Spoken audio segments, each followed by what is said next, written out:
All right, welcome back to our channel. I'm Bryce. And I'm Jenny. And if you're watching on YouTube, please subscribe. If you're listening on Apple Podcasts, you can also check out our YouTube channel. Yep, so welcome to the Advanced Relationship Channel podcast with Bryce and Jenny. Yes. And we have a fun one for you today.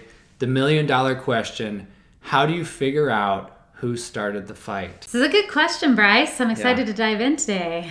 Yeah, because if you can figure out who started the fight and then they see that and then they apologize, then you're good. Smooth No sailing. more fights. It's all done. That's the fantasy. Yeah, that's the fantasy. It doesn't always work like that. Sometimes it does with small things. I think if you're in a secure spot with each other, you can have those little micro interactions that you can patch up real quick, and that's great. But most of the time, if you don't have a system and a secure foundation. So we're going to be talking about all the other times when you try to do that, figure out who's wrong, and it doesn't work. And you get caught in some trap of scorekeeping and resentment and contempt, because that doesn't feel good. Mm-hmm. And a lot of the couples that come in to see us are in some sort of pattern like that, where they just really can't get back to security or feeling like really safe with each other. Great. Should we dive in? Okay, so let's first define fight in the way that we're using it.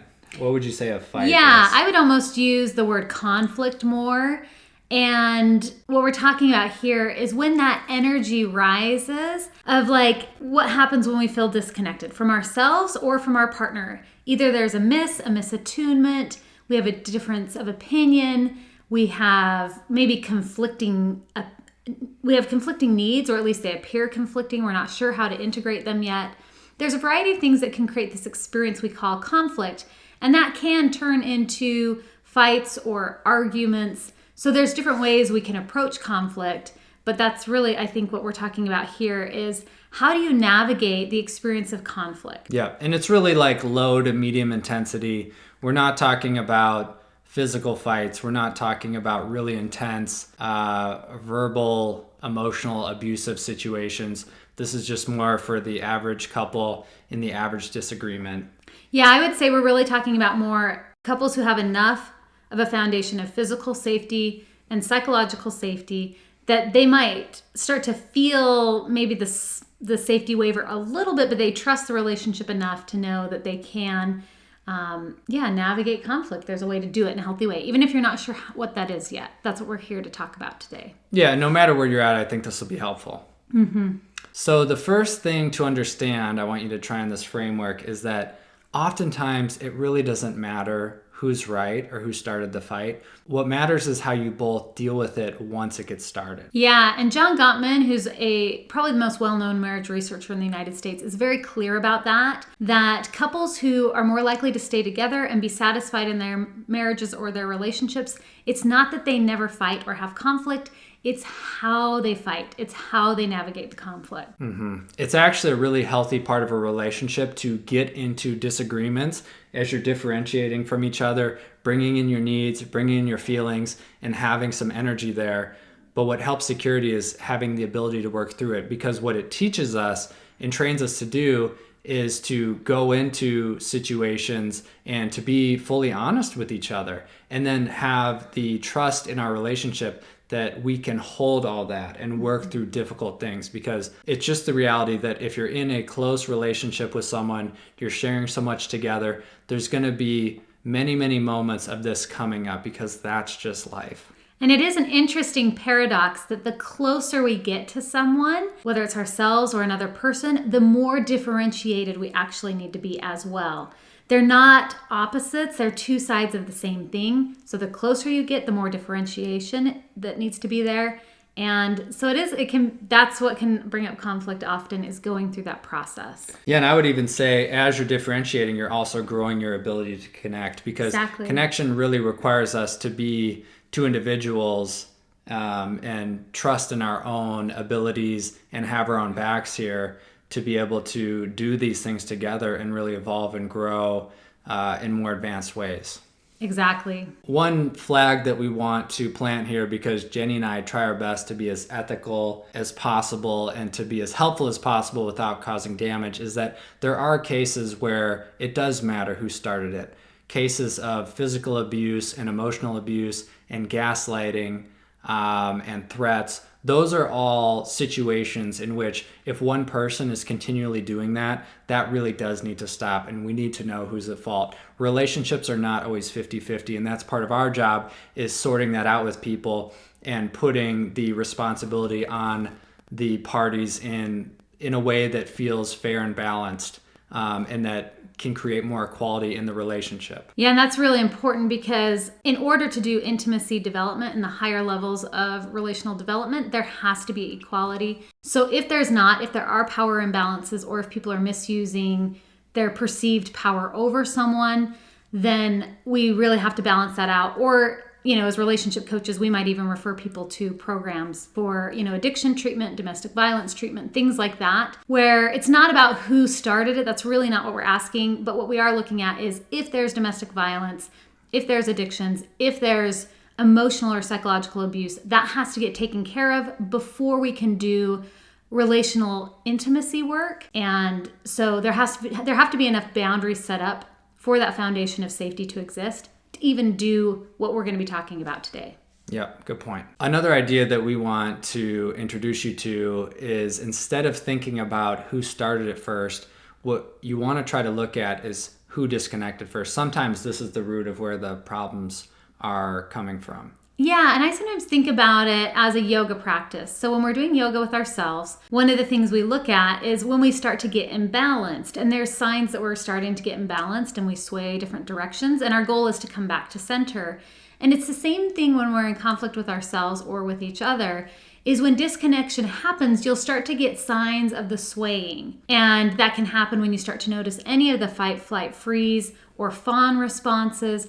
Certain psychosomatics responses will start to come up. Anytime we start to get imbalanced with ourselves or misaligned from being present and okay with our emotional experience, okay with what's happening, able to be with our partner in a way that's present, when we start to lose balance, right? And if we're doing partner yoga, as soon as we start to lose balance, we can kind of start to imbalance the whole system. So really what can be more important is like, okay, who's disconnecting and how do we turn towards and support that getting recentered? Yeah, it's a good point. And I think I bring this up because this has been more of a struggle for me. And I can even give a personal example. A little pattern that I think we've done a lot of work on is that, let's say I'm feeling some stress in my life or in any given situation, and Jenny might also feel anxious, and she's bringing a question to me. And there's absolutely nothing wrong with asking questions, but I might feel annoyed, and in response to that annoyance, I start to just focus on myself and ignore her. So in that moment, I'm the one who's disconnecting. Mm-hmm. That's really the thing that needs to be tended to first. And we need to understand how this pattern happens. And Jenny and I's work can look different, right? Like Jenny might be there and present and willing to connect, but if I'm kind of turning away from her, my work becomes turning towards her again and reconnecting with myself. And it's okay to say that I need space or I need to take a few breaths here, but that's my work. Whereas your work might be to stay patient as long as I'm communicating and not also disconnect or blame me for having kind of a moment of disconnection. And this is where this whole balance flow thing comes into play. Yeah, that's a really good point. Because I'm imagining that, sometimes, and maybe sometimes I am kind of swaying with myself a little bit, trying to stay center, or I feel fine, I feel secure in what I'm doing, and Bryce starts to slip. And like there's some kind of a dance between us where I'm not perceiving a problem and you're experiencing an energy of conflict in yourself around how we're interacting or our relationship. So that's a good indicator that he needs to look inside himself and figure out what's going on there. And I can turn towards him and support him. If I start feeling the blame or I start feeling any aggression towards me, even just in subtle psychological ways, then, my work becomes to disengage, set boundaries, and say, I'm available, but I'm not available for that. I'm available to be present when you're ready to be present with me, and we can sort through this. Yeah. And maybe we can talk about that, because I'm thinking about what does that mean, subtle psychological ways? I mean, I have a good understanding of this in myself, that even if I'm not saying anything, like I think I really do respect Jen. I don't call her names. I don't like lash out at her and get really big and loud with her. But there are ways that I can, with my energy and my body language or facial expression, really shut down or put up walls. And I think we're really attuned to that. And I think most people are really attuned to that. So sometimes it's hard to put words to exactly what is happening that you're seeing in your partner. And if they don't know and they can't come back to themselves and put words to what they're experiencing, it can feel really confusing. Like, I don't know what's going on with you. That's probably the place that you can be in sometimes. And if I'm like, well, that's all your problem, it can, or I'm sending that message anyways by just turning away from you, that can cause you to feel really insecure too. So I think one thing that we really help couples with is like paying attention to those subtle cues, labeling them, calling them out, and giving tools and skills to turn back to your partner and yourself. Yeah, and that's so important, right? Because we are wired to notice very small subtleties. So even if you don't consciously know that's what's happening, we're all wired to do that. And being able to understand your partner accurately is so important and so helpful. And so that means they have to be able to understand themselves and speak about it, because even though I've been a relationship professional for a long time, and Bryce has as well, and we do this together, I might sense something, a shift in him, but I don't always know what it means. I might assume, oh, he must be mad at me, but that's not always correct. Right. So he has to be able to look inside himself and identify it. And when he can do that accurately and I can hear him, that really helps. And it's helpful if he is angry with me, or he's perceiving something in a way that has him feeling irritated or angry towards me. It actually helps if he's able to at least acknowledge that and then say, but let me see what's really going on here for me. Yeah. Because logically, Jen, what you're doing is not a problem. So let me see what's really going on here. Right. And that my nervous system can relax in that moment. Yeah. And we can't understate how sensitive our nervous systems are to each other. I mean, multiple times a second, our brain is wired to look for threat, to look for danger. And the smallest glance or change in body language or tone can really light some of that up in us. And especially if it's been happening over time, it can be even more sensitive to all the energy that our partner is feeling. So, I mean, can't understate it enough how important it is to know what's happening in our body and brains and be able to work with that. Yeah. And the only way you get better at that is by learning the skills and tools and then practicing. Yeah. So the next thing we want to talk about is ownership, because, usually both people are playing some part in this pattern on some level, and there's different ownership that's needed. But I think there's no way to really come back to center unless you can call out what's actually happening, see your behavior, reflect on it, and get honest about it with your partner. And ownership can look different depending on what position you're playing in the conflict. I think if you're the one who's acting out, let's say, in a maladaptive way, you're probably the first one that needs to come to your partner and own that behavior first, because they probably aren't feeling safe with you.